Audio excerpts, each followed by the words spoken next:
London آمد سے قبل وزیر اعظم کی جنیوا میں نواز شریف سے ملاقات، پاک سعودی عرب تاریخی دفاعی معاہدے سے آگاہ کیا۔ وزیر اعظم سینٹرل لندن میں اپنی رہائش گاہ پہنچے۔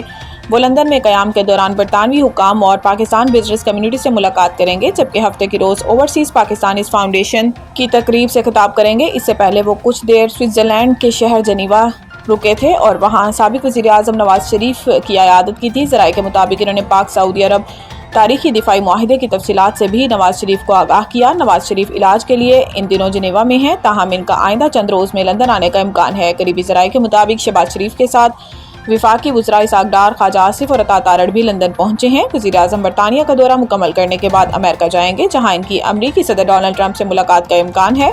اقوام متحدہ میں پاکستانی مستقل مندوب عاصم افتخار نے وزیر اعظم کے دورہ سے متعلق بات کرتے ہوئے کہا کہ وزیر اعظم شہباز شریف دورہ امریکہ میں مسئلہ کشمیر، فلسطین اور مشرق وسطیٰ کے دیگر ممالک خصوصاً قطر پر حملے سے متعلق پاکستان کا موقف پیش کریں گے۔